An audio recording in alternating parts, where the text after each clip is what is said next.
Hey everybody, welcome back to the channel. Today I wanted to do a quick video and I wanted to actually go over the Mazda infotainment system, specifically here in this 2025 Mazda CX-90. And the reason I wanted to do that is a lot of customers have questions about how to operate the system there because it's not a traditional touchscreen, and a lot of people kind of scare away from that. But I want to tell you that this system is very, very easy to use once you get used to it. So let's take a deep dive in it. I'll show you some of the features on this system here and then kind of go over how you can use it to make it a little bit easier to use. So let's dive into the infotainment system right now. All right, let's start off with the center screen here in this Mazda system, the Mazda infotainment system. Now, this one is the 12.3 inch screen here from Mazda. This does also apply, this video will apply to mostly all of the Mazda systems. They're all set up, the software very, very similar. The only thing is different is a few things here exclusive on the plug-in hybrid CX-90, but I'll show you those in the in this video as well. But overall, this review will help you on any Mazda infotainment systems on any makes, any models.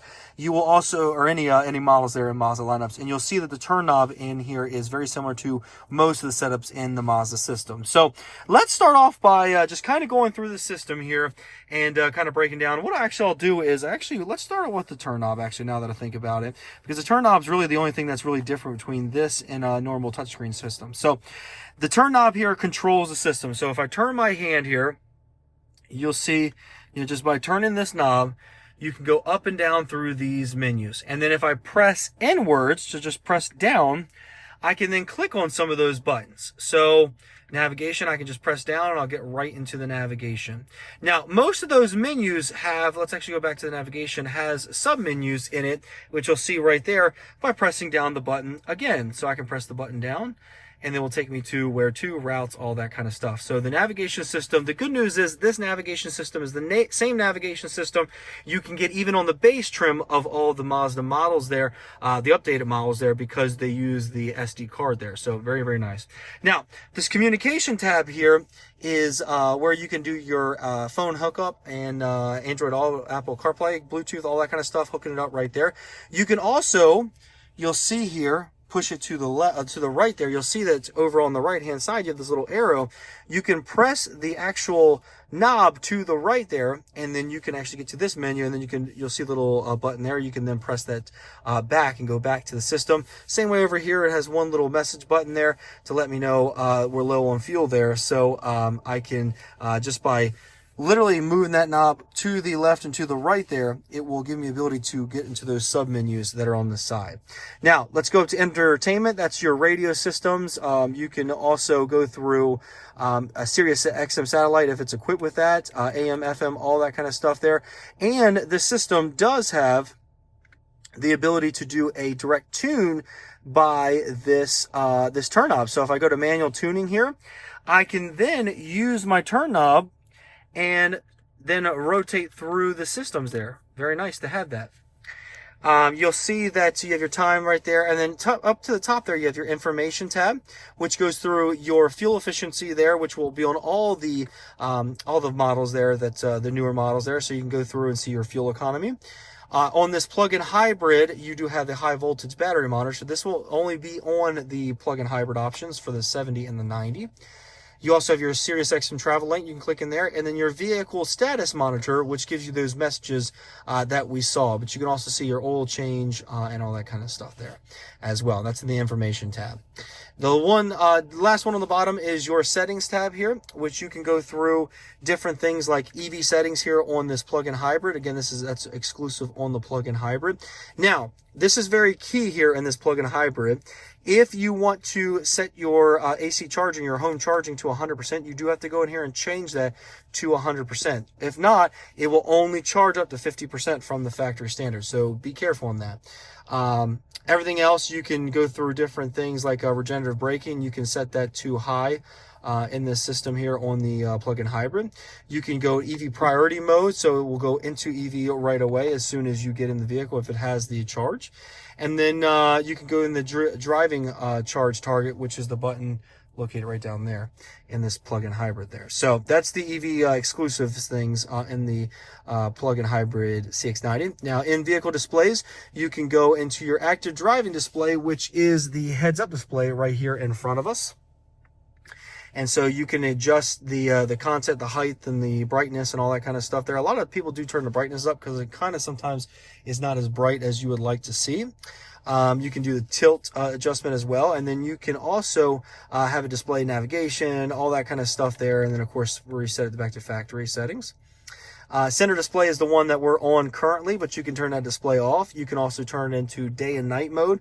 Traditionally, it's set up in auto where it gets darker at nighttime to not hurt your eyes and gets brighter in the day so you can see it. Again, brightness and contrast, you can do all that. You can show the drive results at ignition, so it will tell you the drive that you had during that drive, which is very nice. I usually leave that on. Home screen clock, you can do it digital, or you can do it also an analog clock there on the front. Most people do it in digital, it's easier. Ambient display there is the clock or the blank. So if you turn the display off, it will display either the clock or a blank screen there. You can control that. And then instrument cluster display, which is the one right there. You can control that by your text size, so you can increase the text size in that. And so let me show you what that looks like. So let me turn it back down to smaller. So this is the smaller font. And then if you click that button, you'll see the fuel and all the fonts really kind of got bigger. They're not that much bigger, but they're slightly bigger. So that's nice. Always show the iActive display there on the center here, which is over in that right-hand corner. And then, of course, we've set the factory settings there. Now, sound settings here is for your sound itself there, so you can go through different volume controls there as in the system there. So balance and fade, the bass and treble, all that kind of stuff there. You can go through all of that right in this setting. And then you can go on the vehicle notification. Now, a lot of people do turn this down to low because it does get a little annoying if you turn it up any higher than that. And then the system button, you can go to moderate. You can also turn it down to low or high if you want it a little higher or a little lower on the volume. Safety settings here, you can go in here, and all these systems are generally set on by the dealership, but you can go in and really kind of change these: traffic signs, speed limit, adjustments, all that kind of stuff there. You can have the audible cruise confirmation when it's turned on, speed limit sign alerts. You can have that, and you can set the speed. So if let's say that you want to be alerted if you're going over the speed limit by 3, 5, or 10 miles an hour, you can have that set up to where it will alert you, and you just turn that on right here. So you can do a visual, and it just will alert you, kind of vibrating in front of your face, or you can do an audible and visual, so it lets you know audible and visual right in front of your face that you're over the speed limits. Go back here, sorry about that. Safety alerts here, this is just, again, you can work on that through rear cross traffic alert, blind spot monitoring, the vehicle safe exit warning there. So you have all those settings that you can go through and change those up. Again, all these are on generally from the dealership, but if you want to turn them off or change the settings, you can do that by the system. Same thing with the collision avoidance system here, you can turn those on and off. You have your driver attention alert, which you can turn on and off there. It will kind of beep. If it feels like you're getting to a line too many times, it will give you a little message down here in the bottom right below that vehicle and says, time to take a break, just letting you know that it thinks that you are fatigued. Parking sensors, you can turn those on and off. If you want to turn that off and on, you can do that. You can also turn the volume on those off, or you can turn them up or lower. And then pedal misuse. So if you are, this is basically when the vehicle thinks you are depressing both pedals at the same time or are not doing it properly, it will give you a little alert saying that, hey, you may need to move your foot a little bit. Now, vehicle settings here in this. So you have your paddle shift logic, which is the paddle shifter is right behind here in the actual steering wheel. And what this will do is you can then basically tell it how you want to exit the paddle shift mode if you want to get on that. Now, doors here, this is a lot where people go in. If you want to turn your hands-free liftgate on and off, sometimes if your hands-free liftgate's not working, it's because it's off. You can turn that on there. Automatic door locking, door locks. So when you walk away from the vehicle, it will unlock and lock the door. And this will also, if you put the vehicle in drive, it will lock the doors. So this is the automatic relock wait time. So it gives us 60 seconds if the door is not locked, and it will lock the doors there. Keyless auto lock there, so it enables the vehicle to lock when you walk away from the vehicle there, like we talked about before. Keyless beep there. So that's when you're hitting the button there, the little Mazda notification when you hit the buttons, lock and unlock is right there. And then keyless, the unlock mode there. So if you get up to the door and you put your hand behind the door, it's just going to unlock that first door. But if you want to change that to unlocking all doors, you do that right there. Now, if you put your hand behind it the second time, it will unlock all the doors. But some people like to unlock all doors by just putting their hand behind it one time. So you can change that right there. And then exterior lighting. You got your headlights here. Now you can go in here in your automatic headlights. Sometimes the automatic headlights are not as aggressive as you may want them. They may not turn off as quickly as you need them to turn off. So you can go in here and turn that sensitivity to high. So they will flip off quicker when it sees some type of light. But sometimes it's the opposite. Sometimes you feel like, hey, these automatic headlights are shutting off super, super quick there, automatic high beam headlights.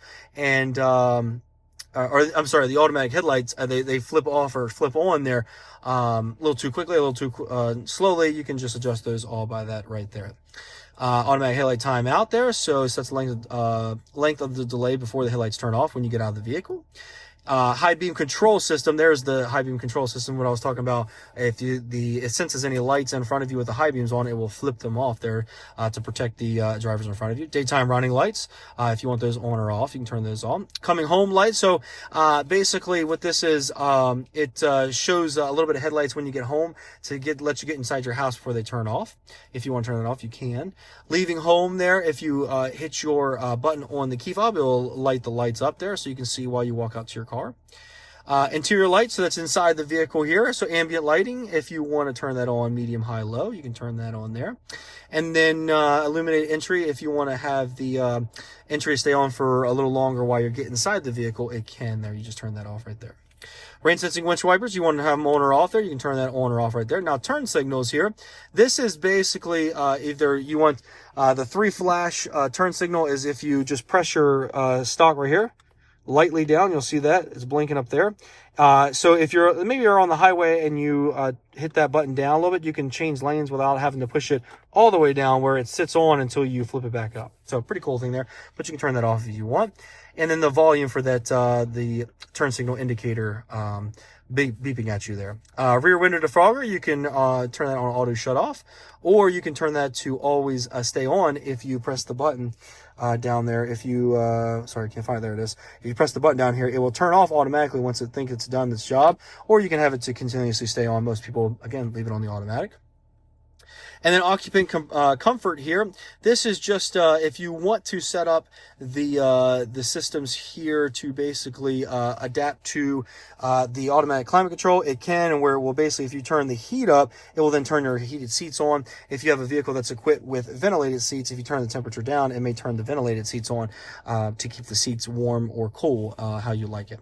Rear seat alert. So if you have this on, it will just let you know that someone's in the inside, sense that someone's in the inside there, and maybe a kid, dog, something like that, and it will let you know. Connectivity settings is just your Bluetooth settings. You basically get this basically from all of the connectivity, Apple CarPlay, all that stuff right on the home screen that we saw. But if you want to go in here and either manually add one or delete any, you can do that right here. You can also do some of the advanced settings, which is just kind of changing the device name for the Mazda system, all that kind of stuff there.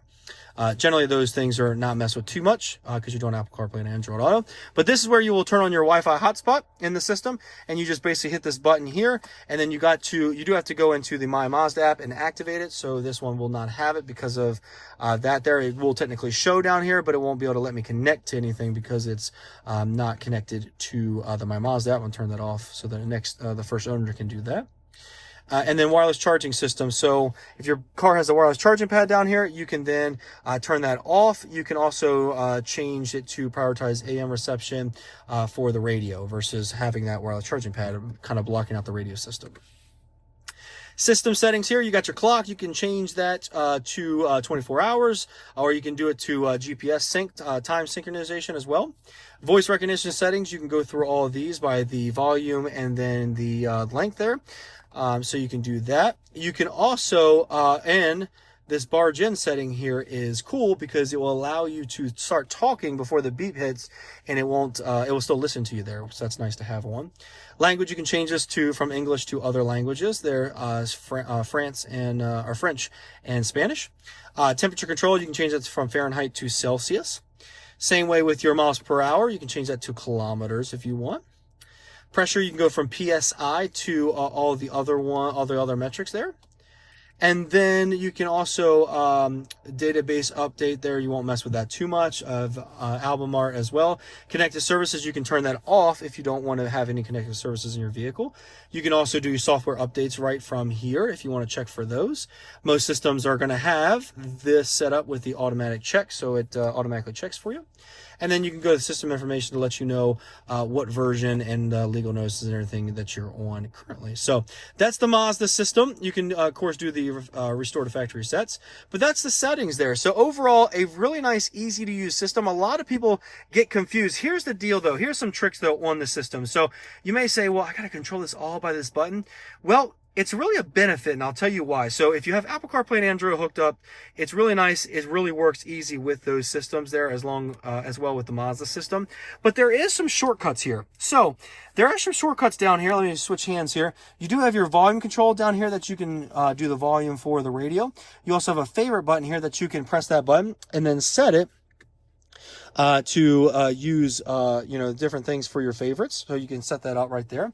You can also press the home button right here, and it will take you straight back to home. So let's say I'm in navigation, I'm deep in the navigation system, and you're like, you know what? I just want to get back to the home system so I can go to the radio. Easy. Press the home button, and it'll take you right back to the home system there. Now, you can also do that for navigation. You can take it right to the navigation system. And you can do it right to your music. So let's say you have your music. Now, here's the great news. This also works with Apple CarPlay and Android Auto. So let's say you have your Apple Music hooked up or your Apple Maps. You can press this button, and it's smart enough to know that you want to go to Apple Maps versus the Mazda Maps and the music, whatever music's playing. If it's Apple Music, it will take you right to the Apple Music tab in your phone there, in the Apple CarPlay system, so which is nice. And then, of course, a back button there. So overall, here's the thing. People complain about the Mazda system sometimes. It's a lot easier to use once you know these little hacks and tricks, and once you actually live with it for a few days, you'll absolutely love it. I love it in my car, and it's super easy and convenient, where instead of having to reach up and touch the screen, you can just have your arm resting here in the center console and then just turn in the knobs right there on the system. So very, very nice and very convenient. All right, so that's been a walkthrough on the Mazda infotainment system. Again, you can use this with any Mazda infotainment system, really from about 2021 or 2022 above there. The screen size may be a little bit different, but the Mazda system is very much set up the same in all of the Mazda models there, from CX-90 all the way down to the Mazda 3. So you can really use this video to kind of help walk through a lot of things there. But I would recommend, if you haven't driven a Mazda, jump in one and see what the infotainment system is like. A lot of people kind of throw a little fit about it and don't like it because not a touchscreen all the time, but I will tell you, it's a really nice system once you get used to it. So let me know if you have any questions. If you haven't done so already, hit the like button, hit the subscribe button, and we'll see you in the next video.